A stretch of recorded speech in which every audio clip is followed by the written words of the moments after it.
Hi, thanks for watching this video. My name is Kevin Kinnaman. I'm new to the Maker-Made M2 CNC machine. I haven't really done much with it yet, but I am a longtime woodworker and really excited about it. I'm actually just starting to get into it and starting with more of a 4x2 foot sheet material instead of the traditional 4x8 that a lot of people I see online are using for their projects. I'm really excited about that because a lot of my projects don't really need a full 4x8 for the material list that I have to work with. I actually thought I would go get some 4x2 material today, and I just came back from Home Depot a little bit disappointed. So what I have in front of me right now is a 4x8 sheet foot of 1/2 inch birch plywood. Good high quality plywood. If I'm going to use sheet materials in my woodworking projects, I generally use birch. I like the way it finishes. I like the way it cuts and it works in the projects and stains well, takes stain well, and finishes well. So enough of that. But the reason I came back with a 4x8 sheet is because this piece of material costs $46. When I checked the exact same thing in a 4x2 format at Home Depot, it was $23. So roughly half the cost for 1/4 of the material. And I thought, why in the world do I want to pay twice as much just because I can now conveniently carry home a 4x2 piece of sheet material rather than a 4x8 foot sheet. So I kind of went back to what I've been doing all of my career in woodworking, is cutting up sheet material at the place I buy it. So whether you're buying it at Home Depot or someplace else, they usually have blank parts of the parking lot. And what I do is I take a few things with me and I cut my material there on the ground. I told this to a friend of mine recently, and they said, well, it's a really great idea. I'd never thought of that. So I thought I'd share it with everybody.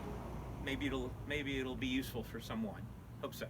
Anyway, so what do I take with me to Home Depot when I go to get sheet material and I need to fit it into my SUV to get it home and get it down into my basement where my workshop is? Well, I take 2 clamps, and those clamps are for my straight edge. And this is a 4-foot straight edge I have that I have invested in. But if you don't have that, if you have a straight piece of scrap material that's at least 4 inches long, you can use that as well. Of course, I take my trusty tape measure and a pencil so that I can mark my lines out wherever I need to make my cuts on my sheet material. And I have sort of a cheap cordless circular saw. I love it. I say it's cheap, but I love it. It makes very, very clean lines. But if I need them really, really clean, what I'll do is I'll just overcut the size a little bit. For what we're doing for the CNC machine, though, the M2, it doesn't really matter, right? Unless I'm cutting right to the edge of that piece of wood, I can make sort of a rough cut right at 2 feet in 3 places along this 4x8 sheet of plywood and have 4 pieces of wood for the price of 2. Completing my list, though, of things I take are a broom and a dustpan to do a little cleanup, and usually a plastic bag to put that in, or I just carry it over to the trash container. They usually have a few in the parking lot. And then the thing that makes all this doable is some foam material. I have 3 pieces of this foam material, 2 already under the piece of plywood I have here, and 1 more. What this is insul foam.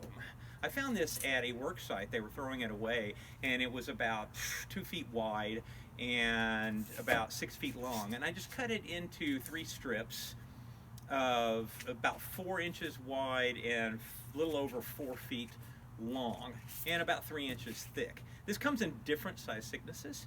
1 inch would be fine, because what I do whenever I cut, I just set my blade of my circular saw to just a tiny bit more than the depth of the material I'm cutting, whether that's 1/2 inch or 3/4 inch. In this case, it's a 1/2 inch plywood.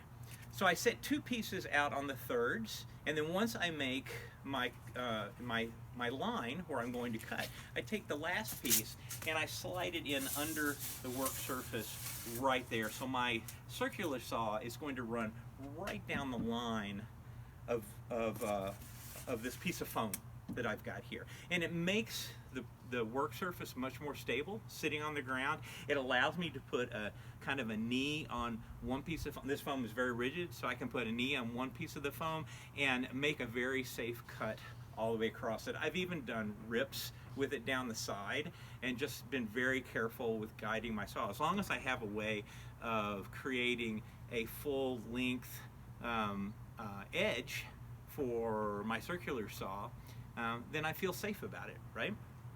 So my circular saw, the other thing you want to remember, right, is your circular saw is going to have an edge on it, and there's going to be a distance between that edge and your cutting blade, right? So in my case, it's 1 1/8 inch. So after I make my cutting line, I make another mark 1 1/8 inch farther for my straight edge line. Now, just to tell you, this is up off the ground for video purposes.